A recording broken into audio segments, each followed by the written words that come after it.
আলাইকুম। আপনারা তো সবাই জানেন যে কলকাতার বিচারপতি যারা আছেন না মানে কলকাতা হাইকোর্টের যারা উকিল আছেন তারা কিন্তু তারা কিন্তু রাস্তায় নেমে গেছে এবং রাস্তায় নেমে তারা মিছিল করছে।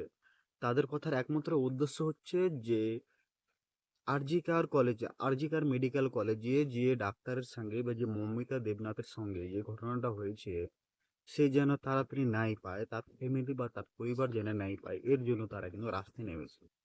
কিছুদিন আগে ২ দিন আগে আপনারা দেখলেন যে মমতা ব্যানার্জি খোদ নিজেই কিন্তু রাস্তায় নেমেছে মিছিল করার জন্য এবং তার সাথে যার দলবল তার এমপি এমএলএ যেগুলো লোক ছিল তারা কিন্তু রাস্তায় নেমেছিল এবং কিছুদিন পরে আপনারা হয়তো শুনবেন যে সন্দীপ ঘোষ আর সে কলকাতা হাইকোর্টের বিচারপতি স্বয়ং নিজে রাস্তায় নেমে গেছে।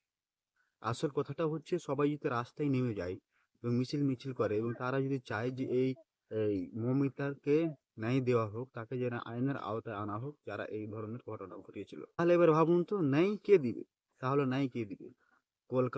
কলকাতা হাইকোর্টের বিচারপতি এবং কলকাতা হাইকোর্টের যারা আহ, উকিল আছেন তারাই কিন্তু রাস্তায় নেমেছে এবং মমতা মুখ্যমন্ত্রী নিজে রাস্তায় নেমেছে এবং তারই রাজ্যে এই ঘটনাটা ঘটেছে।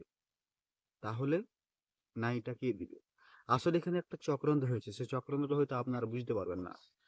তাদের একটা চক্রান্ত হচ্ছে যে সে কেসটাকে মমতা ব্যানার্জির পুলিশ নিজে হ্যান্ডেল না করে সিবিআই হাতে তদন্ত দেওয়া।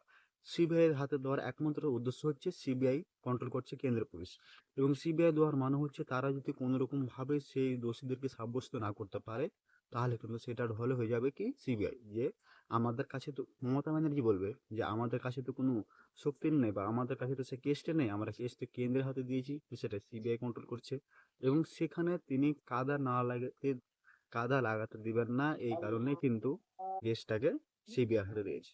এখানে কিন্তু জলের মতন পরিষ্কার বোঝা যাচ্ছে যে এখনো পর্যন্ত মানে ৯ আগস্ট রাতে এই ঘটনাটা ঘটেছিল, আজ ১১ দিন হয়ে গেল। ১১ দিন হওয়ার পরে একজনকে গ্রেপ্তার করতে পারলো না, একজনকে দোষী বলে সাব্যস্ত করতে পারলো না। সেখানে ময়না তদন্তে বলা হয়েছে ৮ থেকে ১০ জন এই কাণ্ডকে ঘটিয়েছিল এবং সেখানের মধ্যে একজন আজ পর্যন্ত গ্রেপ্তার হয়নি।